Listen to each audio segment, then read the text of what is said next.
Hello guys, welcome back to my YouTube channel. So आज हम ये रिश्ता नायरा कार्तिक के एपिसोड में देखेंगे कि गोइंका विला के अंदर बाहर सीरत बॉक्सिंग की प्रैक्टिस कर रही होती है। फिर दादी उसे देखकर उदास होकर मुझसे कहती है, बस अब यही देखना बाकी था, 2 दिन के लिए ये सब बंद नहीं कर सकती थी। मनीष भी एक्सरसाइज कर रहा होता है और गुस्से से सीरत की तरफ देख रहा होता है। मनीष सीरत को देखकर ज्यादा वजन वाले डंबल्स यूज करने लगता है। फिर सीरत मनीष को कहती है, अरे अंकल जी, वो वेट ना बहुत ज्यादा है आपके लिए, और आपका ना फॉर्म भी ठीक ना है, कमर में मोच आ जाएगी। फिर मनीष सीरत को झूठ बोलते हुए कहता है, राइट है लाइट, हैवी नहीं है, मुझे पता है मैं क्या कर रहा हूँ, तुम अपने पे ध्यान दो, मेरा डेली का काम है ये। फिर सीरत मनीष को कहती है, मैं तो वही करने की कोशिश कर रही थी, पर आपका गलत फॉर्म देखा तो तुम्हारे से रुका ना गया। फिर मनीष सीरत को कहता है, तुम बॉक्सिंग करो। फिर इतने में कायरव भागते हुए आता है और सीरत को कहता है, मुझे भी बॉक्सिंग सीखनी है सीरत प्लीज। फिर सीरत कायरव से पूछती है, बॉक्सिंग पसंद है तारे को? फिर कायरव सीरत को कहता है, बहुत ज्यादा, और आप इतने दिनों बाद मिले हो ना मुझे, जो आप करोगे वो मैं भी करूंगा, ताकि हम एक दूसरे के साथ ज्यादा से ज्यादा टाइम स्पेंड कर सके। प्लीज प्लीज आप मुझे सिखा सकते हो। फिर इतने में कार्तिक आता है और कायरव को कहता है,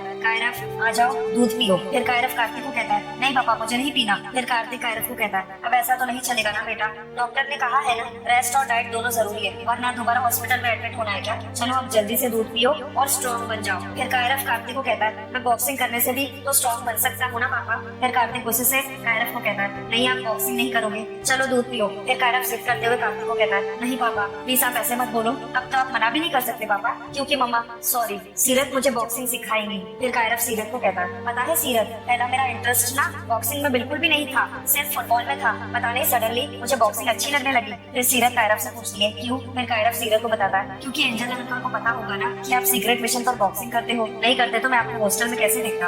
आप भी बोलो ना सीरत पापा को कि वो मुझे बॉक्सिंग करने दे। शेरनी बोलेगी तो मेंढक मना थोड़ी ना कर सकता है। कायरव की बात सुनते सबको बुरा लग जाता है। फिर कार्तिक जिद करते हुए कायरव को कहता है, कायरव आप सबसे पहले दूध पियो। फिर कायरव जिद करते हुए कार्तिक को कहता है, नहीं पापा बॉक्सिंग के लिए जंप करूंगा तो दूध भी टमी में जंप करेगा ना। फिर सीरत गुस्से से कायरव को कहती है, और अगर नहीं पियोगे तो पंच मारने की स्ट्रेंथ कहाँ से आएगी? बॉक्सर को ना बहुत स्ट्रॉन्ग होना पड़ता है, पता है मैंने भी ना पहले 2 महीने सिर्फ अपना स्टेमिना बनाया, उसके बाद ग्लव्स को हाथ लगाया, तो ये तो पीना पड़ेगा ना। फिर कायरव कहता है, अच्छा। फिर सीरत अपना शरीर आती है। फिर कायरव सीरत की बात मानकर दूध पीने लगता है। फिर सीरत कार्तिक को समझाते हुए कहती है, बच्चे हो या बड़े, बात समझाने से बात बने है, जबरदस्ती मनवाने से ना। फिर कार्तिक सीरत को कहता है, थैंक यू। फिर कायरव दूध पीकर सीरत से पूछता है, अब मैं स्ट्रॉन्ग बॉय बन जाऊंगा? फिर सीरत कायरव को कहती है, अरे बन गए। फिर कायरव खुश होकर कहता है, यस। फिर कार्तिक सीरत को थैंक यू कहता है। घर के अंदर डाइनिंग टेबल के इधर कार्तिक कायरव को जूस पिला रहा होता है। फिर कार्तिक कायरव को कहता है, बस that's my boy, thank you. फिर कायरव कार्तिक को कहता है, थैंक्स टू यू पापा। फिर कार्तिक कायरव से पूछता है, किस लिए? फिर कायरव कार्तिक को बताता है, अम्मा को घर वापस लाने के लिए। कायरव की बात सुनते ही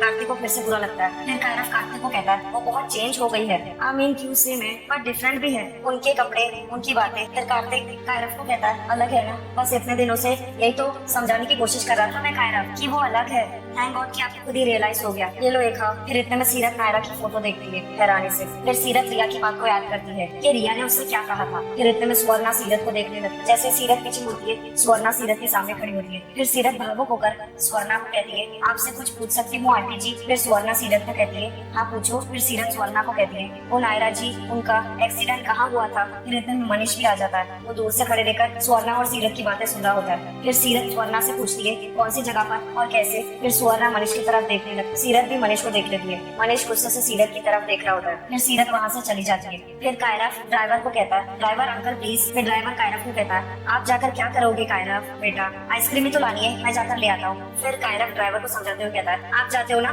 तो वो अच्छी नहीं बनाते, मैं खुद अपनी टॉपिंग्स चूज करूंगा। फिर इतने में सीरत कायरव के पास आती है और कायरव को आवाज दे, कायरव। फिर सीरत कायरव से पूछती है, कायरव आप हमारे साथ चलोगे? फिर कायरव खुश होकर कहता है, यस चलो। फिर ड्राइवर कहता है, आइए बैठिए मैं लेकर चलता हूँ। फिर सीरत ड्राइवर को कहती है, अरे ना भैया उसकी कोई जरूरत ना है, हम ना ऑटो से चले जाएंगे। फिर ड्राइवर सीरत को कहता है, पर मैडम। फिर सीरत ड्राइवर को कहती है, वो कह है ना कि ऑटो में ना एकदम खुली हवा मिले है और गाड़ी में तो बंद बंद, और हमें ताजी हवा की जरूरत है ना कायरव? फिर कायरव यस कहता है। फिर सीरत इतने में रोड पर हाथ से इशारा करती है, ऑटो आ जाता है। फिर सीरत ऑटो वाले को कहती है, भैया वो हाईवे वाला मंदिर है ना, वहाँ तक चलेंगे क्या? फिर इतने में सीरत और कायरव दोनों ही ऑटो में बैठ जाते हैं। घर के अंदर रिया फ्लर्ट करते हुए कार्तिक को कहती है, कार्तिक मैं क्या सोच रही थी कि मैं तुम्हारे साथ ऑफिस चलती हूँ। फिर कार्तिक रिया को कहता है, 1 मिनट रिया, कायरव की लेटेस्ट रिपोर्ट को लेकर उसके डॉक्टर ने वॉइस मैसेज भेजा है। फिर रिया गुस्से से अपने मन में कहती है, जब देखो तब बच्चे बच्चे, बच्चों की चीजें, बच्चों की बातें। फिर रिया कार्तिक को कहती है, श्योर श्योर लेकर आओ ना, मैं भी सुनती हूँ। फिर कार्तिक डॉक्टर की वॉइस मेल सुनता है। डॉक्टर वॉइस मेल में कहता है, रिपोर्ट्स बेटर है मिस्टर गोइंका, पर अभी भी रिस्क तो है ही। एक बात का बहुत ध्यान रखना होगा हमें कि जब तक वो फुली रिकवर नहीं कर लेता, ना तो कोई उसे स्ट्रेस हो और ना ही कोई ऐसी बात की जाए उसके सामने जिससे उसका पेन ट्रिगर हो। फिर इतने में ड्राइवर हड़बड़ाते हुए आता है घर के अंदर और कार्तिक को कहता है, सर वो सीरत मैडम कार्तिक बाबा को लेकर अपने साथ, और वो बाबा आइसक्रीम खाने के लिए बोल रहे थे, तो वो कहीं और ही। फिर कार्तिक चौंकते हुए कहता है, कहीं और? कहाँ ले गई है उसे? ऑटो में। कायरव सीरत को कहता है, आइसक्रीम शॉप तो उस साइड है ना, तो हम कहाँ जा रहे हैं? फिर सीरत कायरव को कहती है, कुछ दिखाना है थाने को। फिर सुवर्णा घबराते हुए कहती है, वहाँ क्यों लेकर गई? मुझसे भी उसने उस जगह का नाम तो पूछा था, पर बात बीच में रह गई थी। फिर कार्तिक कहता है, उस रास्ते पे क्यों ले जाएगी? फिर रिया ताना मारते हुए कहती है, ये तो वही जगह है ना जहाँ बस का एक्सीडेंट हुआ था। और नायरा। फिर कार्तिक फिर से वो एक्सीडेंट वाले इंसिडेंट को याद करने लगता है और भागकर बाहर जाने लगता है कार्तिक। फिर इतने में कार्तिक सीरत से टकरा जाता है। कार्तिक सीरत से पूछता है, कायरव कहाँ है? कहाँ है मेरा बेटा? कहाँ है वो? तुम उसे वहीं ले गई? हिम्मत कैसे हुई तुम्हारी? जानती हो ना उसकी तबीयत खराब है, ऑलरेडी अपनी माँ को भूलने की कोशिश कर रहा है, और तुम उसे उसी जगह लेकर गई जहाँ उसने अपनी माँ को खोया था। क्या क्या चाहती क्या हो तुम? फिर सीरत गुस्से से कार्तिक को कहती है, वही जिसके लिए आपने मारे को यहाँ बुलाया था। फिर कार्तिक गुस्से से सीरत को कहता है, हमारी मदद करने के लिए बुलाया था, ना कि मेरे बेटे को और शौक देने के लिए। फिर इतने में सारे घर वाले आ जाते हैं। कार्तिक गुस्से से सीरत को कहता है, तुम उसकी तबीयत ठीक करने के बजाय उसे और बिगाड़ रही हो। फिर सीरत गुस्से से कार्तिक को कहती है, मन ने ना आज तक ना कोई ट्रेनर ना रखा, अपनी फाइट ना हमेशा अपने आप लड़ी है मन ने। कब कौन सा पंच मारना है ये मन ने खुद तय किया है हमेशा, ना कि रिंग की बाहर आने वाली आवाजों से। फिर कार्तिक गुस्से से सीरत को कहता है, ये तुम्हारी बॉक्सिंग नहीं है, मेरे बेटे की जिंदगी का सवाल है ये। फिर सीरत गुस्से से कार्तिक को कहती है, जो आपने खुद हमारे हाथों में दी है, रिजल्ट चाहिए ना आपको तो मिलेगा, पर फाइट पूरी खत्म तो होने दो। फिर इतने में कायरव खुश होकर आता है ये बोलते हुए। फिर कायरव सीरत को कहता है, ये देखो मम्मा, सीरत ने मुझे मेरी फेवरेट वाली आइसक्रीम लेकर दी, वो भी मेरी फेवरेट टॉपिंग्स के साथ, जो मुझे चाहिए थी। थैंक यू सीरत। फिर सीरत गुस्से से कार्तिक को देखती है और वहाँ से गुस्से से चली जाती है। सीरत अपने कमरे में आती है और गुस्से से माउरी को बताती है, ये समझ रखा है मारे को? अरे हमारा भी दिमाग ही खराब है जो इनके बुलाने पर आ गई यहाँ पर। क्यों बुलाया हमारे को? जब भरोसा ही ना था तो क्यों बुलाया? क्यों? और जब बुला ही लिया है तो भरोसा करे ना, क्यों नहीं करा भरोसा? फिर माउरी सीरत से पूछती है, अरे क्या हुआ लाडो, किसका गुस्सा निकाल रही है इस पर? फिर सीरत माउरी को बताती है, जरा सा बाहर क्या लेकर गई कार्तिक जी के छोरे को, ऐसा राशन पानी लेकर चढ़ जाए मारे पे जैसे मन ने उसे किडनैप कर लिया हो। फिर माउरी सीरत को कहती है, तू भी होती ना उनकी जगह, यही करती चोरी। दर्द जितना गहरा हो गए है ना, चीख उतनी ही ऊंची हो जाते है। फिर माउरी गिनती गिनने लगती है। फिर सीरत गुस्से से माउरी को कहती है, अरे काउंट डाउन क्यों कर रही हो माउरी? ऐसी छोटी छोटी बातों से ना नॉकआउट ना होने वाली मैं। करके दिखाए दोबारा कोई ऐसी हरकत हमारे साथ तो दूंगी एक अपर कट। माउरी गिनती गिन रही होती है। फिर इतने में दरवाजे की दस्तक होती है। फिर माउरी कहती है, कार्तिक आजा बेटा। फिर कार्तिक कहता है, जी वो। कार्तिक को देखकर सीरत एकदम हैरान रह जाती है। फिर माउरी कार्तिक को कहती है, हमारे को पता था कि तू ही है छोरा। फिर कार्तिक दरवाजे के बाहर से माउरी को आवाज देता है, जी सीरत है वहाँ, मुझे बात करनी थी उससे कुछ। सीरत गुस्से से माउरी की तरफ देख रही होती है। फिर सीरत गुस्से से बाहर आती है और कार्तिक को कहती है, बोलो क्या बोलना है? कुल 5 सेकंड है तुम्हारे पास। फिर कार्तिक चौंकते हुए सीरत को कहता है, 5 सेकंड में कोई कैसे बोल सकता है? बहुत कम है, थोड़ा वक्त तो दो मुझे। फिर सीरत गुस्से से कार्तिक को कहती है, आपने दिया था वक्त तुम्हारे को? नहीं ना, और 5 सेकंड में बात नहीं कर सकते, लेकिन उबल जरूर सकते हैं। वाह जी वाह। फिर कार्तिक सीरत को कहता है, देखो मेरी बात सुनो सीरत। सीरत अपने कान में ईयरफोन लगा लेती है और आगे चलने लगती है। फिर कार्तिक पीछे से कहता है, सीरत मेरी बात सुनो प्लीज लिसन टू मी, मैं बस। फिर इतने में सीरत गुस्से से फुटबॉल फेंक देती है। कार्तिक के चेहरे पर फुटबॉल लग जाता है। सीरत गुस्से से घर के बाहर आकर बैठ जाती है आंगन में। फिर इतने में कार्तिक सीरत का ईयरफोन निकाल देता है उसके कानों से। कार्तिक सीरत को कहता है, सीरत मेरी बात सुनो प्लीज। फिर सीरत गुस्से से कार्तिक को कहती है, हमारी चीजों को ना हाथ मत लगाना, हमारे को ना शायद बताना है, पर हमारे पंच से ना सरपंच भी डरे हैं। फिर कार्तिक सीरत को कहता है, तो मार लीजिए पंच, तुम्हारा गुस्सा तो निकल जाएगा, मार लीजिए। फिर सीरत कार्तिक को कहती है, ना मारना, हमारे को रखना है गुस्सा। फिर कार्तिक सीरत को कहता है, मत रखिए, गुस्सा जहर होता है और स्पेशली उसे नुकसान पहुंचाता है जिसके अंदर रह जाए। देखिए मुझसे गलती हो गई, मैंने बिना सोचे समझे तुम्हें डांट दिया, आई एम सॉरी। फिर सीरत कार्तिक को कहती है, इतना आसान ना होता है जितना आपको लगता है, मतलब मन में जो आया वो बोल दो, उसके बाद सॉरी कह के जान छुड़ा लो अपनी। फिर कार्तिक सीरत को कहता है, तो ठीक है, तुम्हें जो सजा देनी है दे दो, कोई प्रॉब्लम नहीं है। फिर सीरत गुस्से से कार्तिक को कहती है, फाइट करो हमारे साथ, जीत गए तो माफी, नहीं तो। फिर कार्तिक सीरत को कहता है, ये खेल नहीं है सीरत। फिर सीरत गुस्से से कार्तिक को कहती है, मैं भी कोई खेल ना खेल रही, बहुत सीरियस हूँ, फाइट करो हमारे साथ। फिर कार्तिक सीरत को कहता है, मुझे फाइट नहीं करना। फिर सीरत गुस्से से कार्तिक को कहती है, आप बातों से पंच मारो हो और मैं हाथों से, तो वहाँ तो आप जीत गए ना, लेकिन फाइट करो हमारे साथ, देखते हैं यहाँ कौन जीतता है। फिर कार्तिक सीरत को कहता है, जो इंसान जिंदगी से हार गया हो वो लड़के क्या कर लेगा, और जीत भी गया तो क्या, तुमसे माफी मांगने आया था, आई एम सॉरी, इतना बोल के कार्तिक वहाँ से चला जाता है। फिर सीरत गुस्से से खुद से कहती है, लो फिर मार दिया ना मैंने बातों का पंच और कर दिया नॉकआउट तुम्हारे को। क्यों हमारे आसपास सारे ऐसे लोग भरे हैं खाटू महाराज जिन्हें हमारा दिल दुखाने में बहुत मजा आवे है। चलो इन्होंने तो फिर भी सॉरी कह दिया हमारे को, और कुछ लोग तो ऐसे भी हैं जिन्हें ना तो अपने किए की शर्म है और ना ही कोई रिश्ते का लिहाज। निकाल बाहर किया मन ने। फिर सीरत अपने मन में कहती है, दुश्मन ने तो किसी लॉयर से बात की है लेकिन वहाँ जाने का टाइम ना है हमारे पास। फिर सीरत अपने फोन में सर्च करती है बेस्ट लॉयर। फिर इतने में रिया कार्तिक को कहती है, ये कॉफी। फिर कार्तिक कॉफी लेकर रिया को कहता है, थैंक यू। फिर रिया कार्तिक को कहती है, कार्तिक अब तुम ठीक हो? आई मीन वो। फिर कार्तिक रिया को कहता है, रिया एक बात कहूँ? फिर रिया कार्तिक को कहती है, या श्योर। फिर कार्तिक रिया को कहता है, फिलहाल मुझे कुछ भी डिस्कस नहीं करना, मुझे अकेला छोड़ दोगी? इतना बोल के कार्तिक वहाँ से चला जाता है। कार्तिक के ऐसे बर्ताव से रिया का मुंह उतर जाता है। रिया गुस्से से खुद से कहती है, वही तो नहीं कर सकती मैं अब, क्योंकि अगर मैंने तुम्हें अकेला छोड़ दिया तो मैं खुद भी अकेली रह जाऊँ पूरी लाइफ, और मैं अब वो होने नहीं दूंगी। आज का प्लान फेल हो गया तो क्या जरूरी थोड़ी ना है कि आगे भी प्लान फेल हो जाएगा। इतना बोल के रिया बड़बड़ाहट में गरम गरम कॉफी पी लेती है और कहती है, आउच, मुंह जल गया मेरा। अगली सुबह सीरत लॉयर के पास आती है। सीरत लॉयर को कहती है, वो हमारा मकान किसी ने ना धोखे से हमारे से छीन लिया है, हमारे को उसके खिलाफ केस करना है, आप लड़ेंगे हमारा केस?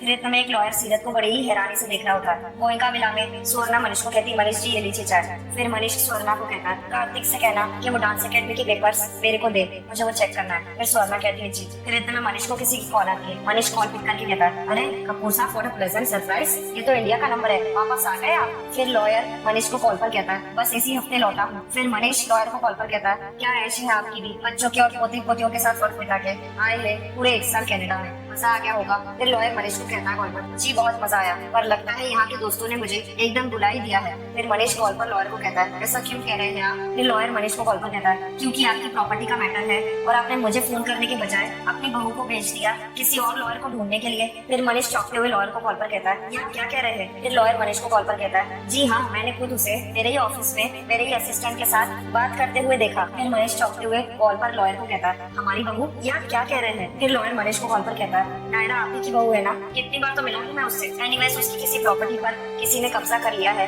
फिर मनीष चौंकते हुए कॉल पर कहता है, नायरा की प्रॉपर्टी पे कब्जा? फिर लॉयर मनीष को कहता है कॉल पर, यही तो बताया था उसने मेरे असिस्टेंट को कि किसी मुकेश नाम के आदमी ने धोखे से साइन करवा लिया और घर ले लिया। बाय द वे जैसलमेर का क्या कनेक्शन है? नायरा की फैमिली तो उदयपुर से है ना? फिर मनीष स्वर्णा से पूछता है, वो लड़की कहाँ है? फिर स्वर्णा कहती है, सीरत। फिर मनीष कहता है, हाँ। फिर स्वर्णा कहती है, मनीष को कहीं गई है। फिर मनीष कॉल पर लॉयर को कहता है, कपूर साहब, हमारी बहू को इस दुनिया से गए हुए थोड़ा सा वक्त हो गया है और जिस लड़की की आप बात कर रहे हैं वो उसकी हमशक्ल है। फिर लॉयर चौंकते हुए कहता है, व्हाट? फिर मनीष लॉयर को कॉल पर कहता है, बाकी की बातें मिलकर करेंगे, बस इतना बता दूं आपको कि आपको इस लड़की का केस लेने की कोई जरूरत नहीं है, ये हमारी कुछ नहीं लगती, नथिंग। फिर लॉयर मनीष को कॉल पर कहता है, जी। इतना बोल के मनीष गुस्से से कॉल कट कर देता है। फिर मनीष घर वालों को कहता है, अब समझ में आया कि नानी और सामान साथ क्यों आए हैं, क्योंकि वहाँ तो रहने के लिए जगह ही नहीं बची ना।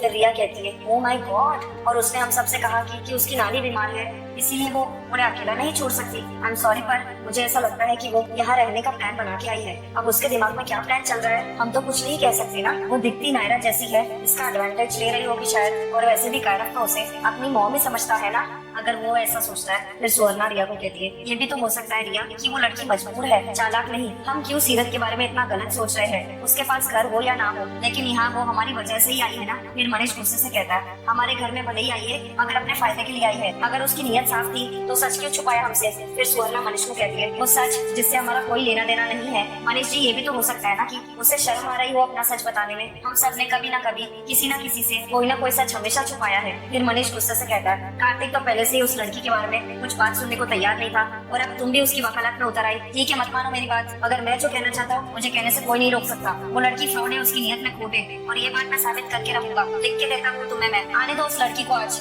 तुम्हें और कार्तिक को अच्छी तरह उसकी शक्ल दिखा दूंगा जब उसे मैं बेनकाब करूंगा। माउड़ी अपने कमरे में शीला के दूसरे पति से बात कर रही होती है। मुकेश कॉल पर माउड़ी को कहता है, अपनी लाडो से कहते हैं हमारे से पंगा ना ले, नहीं तो जैसे घर से निकाला ना वैसे दुनिया से निकाल देंगे उसको। फिर माउड़ी रोते हुए मुकेश को कॉल पर कहती है, हमारी बीमारी का अच्छा फायदा उठाया है मुकेश, घर भी ले लिया और पैसे भी ना दिए। फिर मुकेश कॉल पर माउड़ी को कहता है, पेपर तो उसने खुद ही साइन किए हैं, अब तू मुकर तो ना सके है, अब तू कोर्ट कचहरी के चक्कर क्यों काट रही है फालतू में, और उसने भी कह दे अपनी फाइट पे ध्यान दे। फिर माउड़ी रोते हुए मुकेश को कॉल पर कहती है, आपकी गठरी का बोझ बहुत ज्यादा हो गए है मुकेश, उसे उठा के बहुत दूर तक ना जा पाएगा तू। फिर मुकेश माउड़ी को कॉल पर कहता है, हमारे पास ज्यादा भाषण ज्ञान ना दे बुढ़िया, अपनी देखभाल कर तू। इतना बोल के मुकेश कॉल कट बंद कर देता है। माउडी और मुकेश की बातें कार्तिक दूर से खड़े रहकर सारी सुन लेता है। माउडी रोते हुए खुद से ही कहती है, अब और ना देखा जा रहा है हमारे से खाटू महाराज, भेज दो किसी ने हमारी लाडो की मदद करने के लिए। अकेली कब तक लड़ेगी वो इन सब चीजों से। फिर इतने में माउडी कार्तिक को देखकर अपने आंसू पोंछ लेती है। फिर माउडी कार्तिक को कहती है, अरे नाना बेटा ठीक है। फिर कार्तिक माउडी को कहता है, कोई बात नहीं। कार्तिक माउडी की पैर की मालिश करते हुए कहता है, क्या हुआ अम्मा,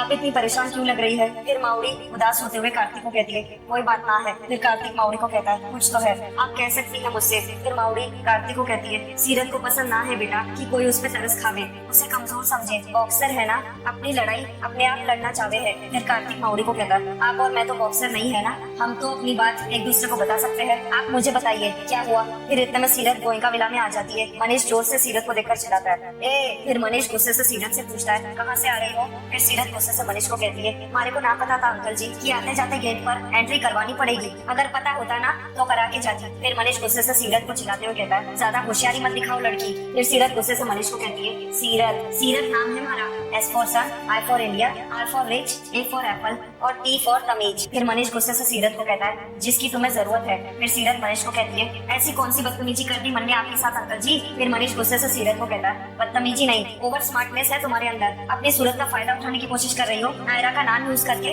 हमारे कॉन्टेक्ट का फायदा उठाने की कोशिश कर रही हो। फिर सीरत कहती है। फिर मनीष सीरत को देखकर कहता है, एक्ट तो ऐसे कर रही हो जैसे तुम्हें पता ही नहीं है कि मैं क्या कह रहा हूँ। अभी अभी नाम बताया ना तुमने अपना, नाम याद है ना, नाम याद है तो ये भी याद होगा कि कौन हो तुम, कहाँ से आई हो और तुम्हें यहाँ इस घर में इसलिए लाया गया है। कार्तिक यहाँ तुम्हें इसलिए लाया है ताकि तुम यकीन दिला सको कायरफ को कि तुम नायरा नहीं हो और एग्जैक्टली उसी का उल्टा कर रही हो, नायरा ही साबित करने की कोशिश कर रही हो खुद को। फिर सीरत मनीष से पूछती है, मतलब ये बोल रहे हो अंकल जी, हमारी समझ में तो ना आ रहा। फिर इतने में कार्तिक आता है और मनीष को कहता है, पापा क्या हो रहा है ये सब, क्या हो रहा है ये। फिर सीरत कार्तिक को कहती है, पूछो पूछो पूछो इनसे। फिर सीरत गुस्से से कार्तिक को कहती है, और फिर मारे को भी बता देना कि मन ने ऐसा क्या कर दिया कि ये जो हमारे पे इतना उबल रहे हैं। फिर मनीष गुस्से से सीरत को कहता है, shut up you gold digger. Manish की बात सुनते सीरत दंग रह जाती है और उसे बहुत बुरा लगता है। सो गाइस, आज का ये रिश्ता नायरा कार्तिक का एपिसोड यहीं पर समाप्त होता है। Thank you for watching.